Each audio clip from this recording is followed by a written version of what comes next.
안녕하세요. 동국대학교 식품생명공학과 조교수 금나나입니다.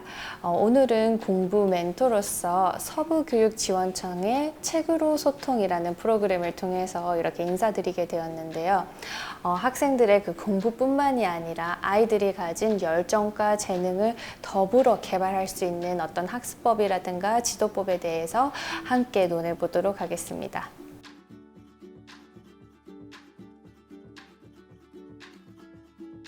보통 이렇게 산업 분야에 비해서 우리 교육 분야는 상대적으로 변화가 느린 편이지만 아무래도 4차 산업혁명 시대의 핵심 기술인 인공지능 그리고 코로나19 사태로 인해서 미래 교육에 많은 변화가 예상돼요. 인공지능 같은 경우는 지금은 일괄된 교육 프로그램이 학생들한테 제공되고 있지만 그 인공지능의 알고리즘을 활용을 해서 학생들에게 맞춤형 교육이 제공될 수 있는 미래가 곧 다가올 것 같고요. 그리고 코로나19 사태로 인해서 비대면 수업이 아무래도 활성화되다 보니 홈스쿨링도 많이 대중화될 것 같아요. 그래서 예전에는 선생님이나 부모님의 직접 감독하에 공부하는 것이 일상적인 풍경이었다면 이제는 스스로 자기 주도적으로 공부하는 능력이 매우 중요해지는 그런 시대가 올 것 같아요. 특히 이렇게 홈스쿨링 같은 경우는 비대면 강의가 국내뿐만이 아니라 국외에서도 활성화되다 보니까 내가 한국에 있으면서도 해외에 있는 학교에 어떤 교육 과정을 이수할 수 있는 것까지 가능해지기 때문에 외국어 능력이 어느 때보다도 더 중요해지지 않을까 생각되고 있습니다.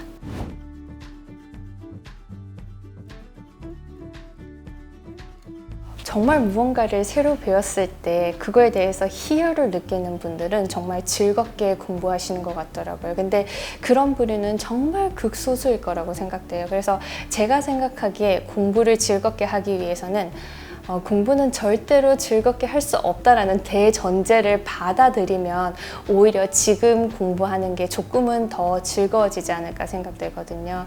사실 학업 성취도가 떨어지는 학생 같은 경우는 하기 싫은 공부를 억지로 하기 때문에 힘들고 또 공부를 잘하는 학생들 같은 경우는 더 잘하고 싶어서 공부를 즐겁게 하기가 힘든 것 같아요.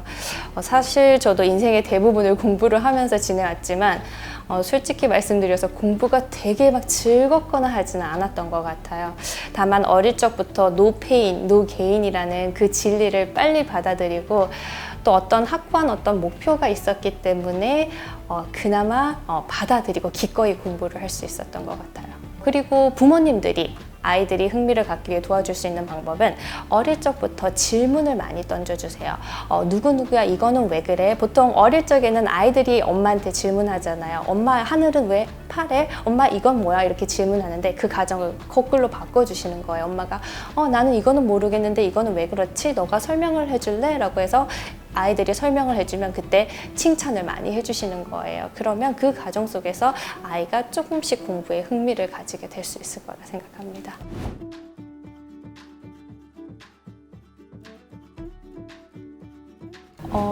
이렇게 구체적인 비법은 아니고 일반적인 논리일 수도 있는데 저는 크게 세 가지를 강조하고 싶어요. 일단은 첫 번째는 나랑 맞는 선생님이 누구인지를 적극적으로 찾아보라고 얘기를 하고 싶어요. 내가 선생님을 좋아해야 되지만 배우는 과정 속에서 시너지가 확실히 날 수가 있거든요. 그래서 이런 것들을 한국 상황에 적용을 시켜본다면 인간 같은 경우도 부모님이 자녀들한테 선택을 해주시는 것이 아니라 자녀들 보고 이런 옵션이 있으니까 너가 한번 탐색을 해보고 선택하는 게 어떻겠느냐라고 해서 자녀 스스로가 자기가 잘 배울 수 있는 어떤 선생님을 선택하면 좋을 것 같고요. 두 번째로 제가 강조하고 싶은 거는 어떤 것을 배운다고 하면 그것이 끝까지 이해가 될 때까지 묻고 또 묻어라라고 얘기를 하고 싶어요. 역시 하버드 같은 경우는 교수님들도 그렇고 각각의 조교들도 그렇고 매주 오피스 아워라고 해서 학생들이 찾아가서 질문할 수 있는 그런 시간을 마련을 해둬요. 저 같은 경우는 늘 질문이 있을 때도 가고 심지어는 특별한 질문이 없을 때도 그 오피스 아워에 가서 다른 학생들은 이러한 내용을 봤을 때 어떠한 질문들을 할까 궁금해하면서 그거를 듣고 또 그 답변이 뭘까라고 들으면서 공부에 도움이 많이 됐었어요. 근데 이때 주의할 점이 뭐냐면 보통 이렇게 질문을 한번 하잖아요. 그리고 조교 선생님들이 이렇게 설명을 해주시면 왠지 미안해서 내가 100% 이해가 되지 못해도 이렇게 하고 멈추는 경우가 있는데 저는 그거는 하지 말라고 꼭 말씀드리고 싶어요. 항상 가끔은 질문을 여러 번 하다 보면 미안해질 때가 있잖아요. 그때 저희 교수님께서 이런 말씀을 해주셨어요. 모르는 것은 어리석은 게 아니다. 모르고도 질문을 하지 않는 게 정말로 어리석은 거다라고 얘기하시면서 질문을 장려를 많이 해주셨거든요. 중학교 때 저희 수학생님이 계셨는데 이런 비유를 하셨어요. 바위가 흔들릴 때는 그거를 멈추려고 하지 말고 더 끝까지 흔들어 버려라, 이런 말씀을 하시더라고요. 뭔가 호기심이, 궁금증이 생길 때는 뭔가 알듯 말듯한 상태에서 넘어가지 말고 끝까지 더 파고들라는 의미에서 그런 말씀을 해주셨었는데, 그것이 제가 뭐 대학교에서든 대학원에서든 공부를 할 때 끝까지 깊게 파고드는데 많은 도움이 됐던 문구였던 것 같아요. 그리고 세 번째 같은 경우는 아마도 중고등학생보다는 대학생들한테 더 적용될 수 있는 말일 것 같은데, 나의 전공 과목이 정해졌다면 그 전공 과목의 학과에서 제공하는 교양 과목을 많이 들어라 라고 얘기를 해주고 싶어요. 저 같은 경우는 생화학을 전공을 했었는데 이 생화학과에서 제공하는 교양 과목을 듣잖아요. 그러면 어떤 장점이 있냐면 전공 과목을 듣게 되면 그 분야에 깊이 있는 딱딱한 이론들에 대해서 주로 그 위주로 공부를 하게 되는데, 교양 과목을 듣게 되면 일반적인 대중을 바탕으로 하는 강의이기 때문에 핵심 이론만 가지고 이것들이 사회에 어떻게 적용되는지, 그 역사가 무엇인지 그런 인문학적 소양이 가미된 과목이기 때문에 이 전공과 교양이 함께 합쳐졌을 때 어떤 그 과목에 대해서 내가 충분히 100% 이해를 하게 되는 장점이 있는 것 같아요. 그래서 교양 과목, 전공 교양 과목을 활발히 활용하라라고 얘기해주고 싶어요.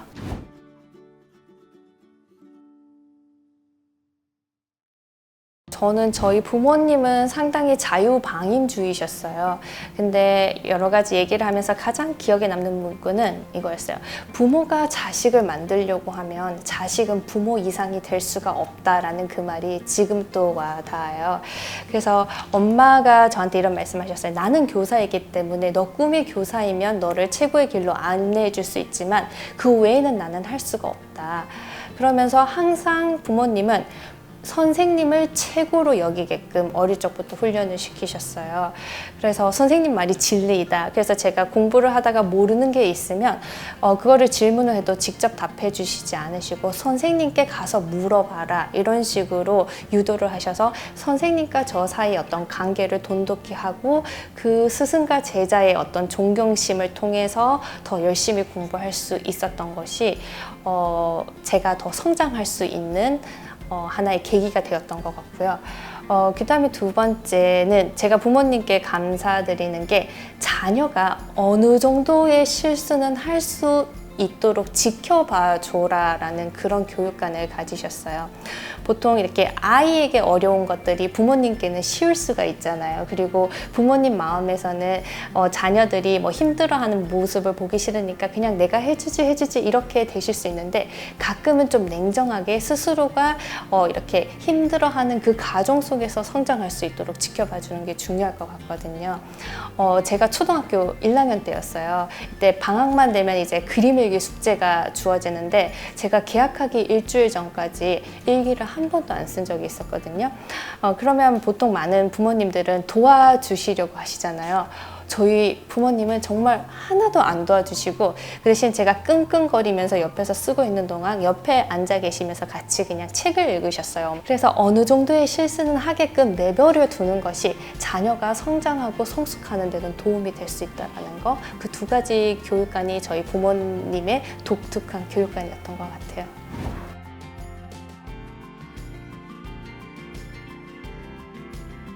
미국에서는 제가 조교상 받은 것처럼 이렇게 탑을 했었어요. 그래서 아마 입법이라면 되게 열정이 많았던 것 같아요.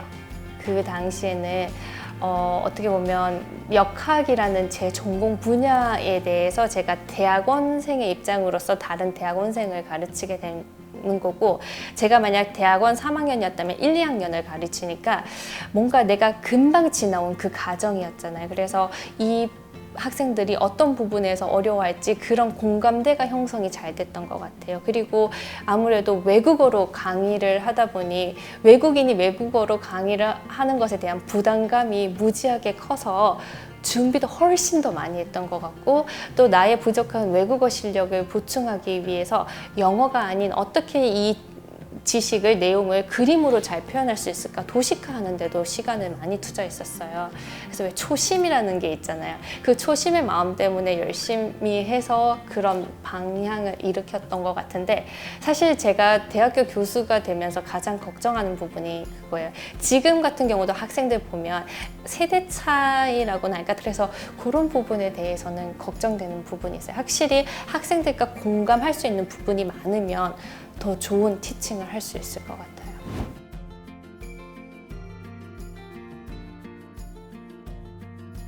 저는 절대로 진로를 구체적으로 계획한 적은 없었고요. 그냥 나는 공부 쪽이 내 적성이다라는 그냥 큰 방향성 안에서 각 상황이 닥칠 때마다 유연하게 대처를 했었던 것 같아요.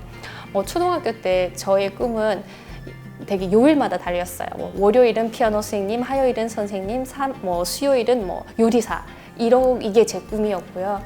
중고등학교 때는 흔히 공부 잘하는 문과생은 법대를 가고 싶어하고, 공부 잘하는 이과생은 의대를 가고 싶어 하듯이 그냥 그런 범주 내에서 의대를 가고 싶었던 거고요.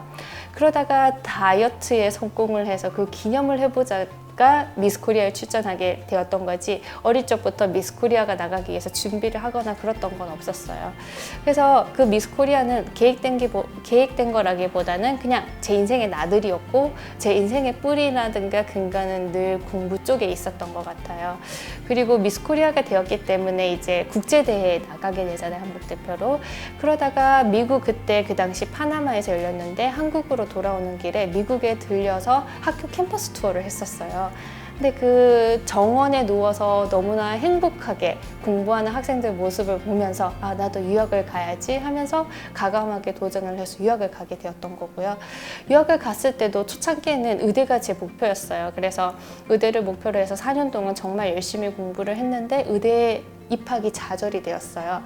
그래서 좌절이 되고 나서 저한테 남아있는 선택지는 이제 다른 대학원에 진학하는 거였고, 그중 하나가 콜롬비아 대학원 영양학이었어요.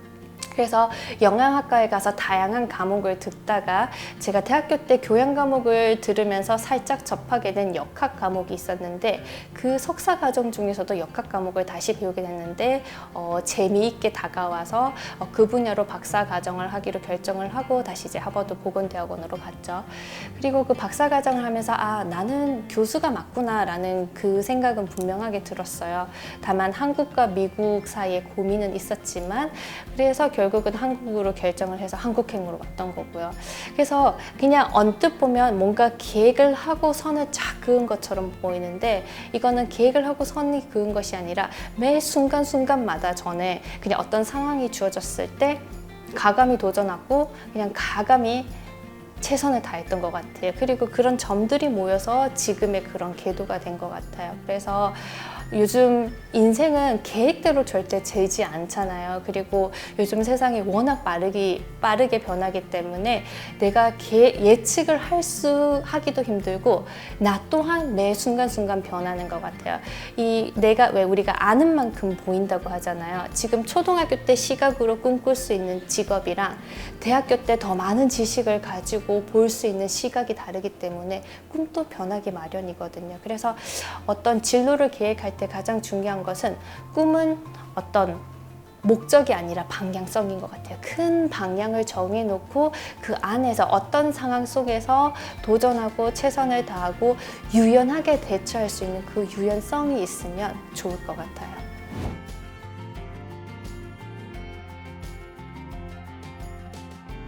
우리가 파블로프의 개의 원리라고 하면 보통 강아지들한테 맛있는 음식을 주면 무조건적으로 이렇게 반사적으로 침을 흘리게 되잖아요. 그래서 음식을 줄 때마다 종소리를 함께 들려주면 나중에는 음식 없이 종소리만 들려줘도 저절로 침을 흘리더라라는 게 원래 그 파블로프 개의 원리잖아요. 저는 이거를 공부법에 적용을 했었거든요. 내가 정말로 도서관 같은 조용한 환경에서 집중적으로 공부를 하기 전에 특정 행동을 반복을 하는 거예요. 예를 들어서 저 같은 경우는 이루마 씨의 River Flows in You라는 곡을 자주 듣거든요. 항상 그 곡을 한 곡을 듣고 집중적으로 공부를 하다 보면 이 두 가지가 짝지어지는 거예요, 우리 몸속에. 그래서 나중에는 그냥 이 음악만 듣더라도 내가 집중적으로 공부할 수 있는 상황이 된다는 게 바로 제가 그때 말씀드리고자 했던 파블로프의 개 공부법이거든요. 뭐 음악이 될 수도 있고 사람에 따라서 아로마 향이 될 수도 있는데 저는 또 어떤 것이 있냐면 시험이라든가 그런 중요한 집중적으로 일하기 전에 특정 음식만 먹어요. 보통 음식을 드셔보면 나는 이거를 먹을 때 그 이후에 집중이 잘 되더라 하는 그런 음식들이 있을 거 아니에요. 저 같은 경우는 떡이라든가 카페 모카라든가 초코 케이크를 먹고 나면 집중이 너무나 잘 돼요. 그래서 건강한 음식들이 아니기 때문에 매번 공부할 때 먹는 건 아니지만 아주 중요한 상황에서는 걔네들을 먹고 공부를 하고 시험 치기 전에도 늘 그 음식만 먹었었어요. 그리고 100% 파블로프의 개의 상황과 유사한 건 아니지만 저도 수능을 한국에서 쳤었거든요. 수능 준비를 할 때 시간별로 치는 과목이 정해져 있잖아요. 그래서 저는 수능에 가까워졌을 때 언어 영역 치는 시간에는 언어 공부만 하고 수리 능력 시험을 보는 시간에는 수리만 공부하고 해서 제 생체 바이오 리듬을 그 과목 리듬에 맞추려고 했었고요. 그리고 대학교 때 시험 공부를 준비할 때는 저는 집에서 하는 것이 아니라 내가 시험을 치게 될 장소에 가서 공부를 했었어요. 그래서 그 환경에 익숙해지면 시험 칠 때도 긴장감을 덜한 상태로 칠 수 있기 때문에 그렇게 했던 것 같아요.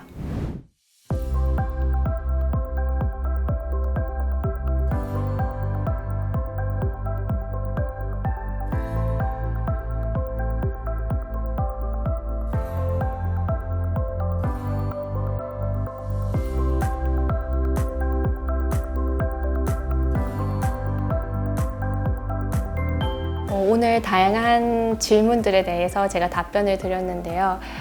부족하지만 그 질문이 여러분들에게 조금이나마 도움이 됐으면 좋겠고요. 많은 질문이 있었는데 시간 관계상 모든 질문에 답변을 해드리지 못해서 죄송하게 생각합니다.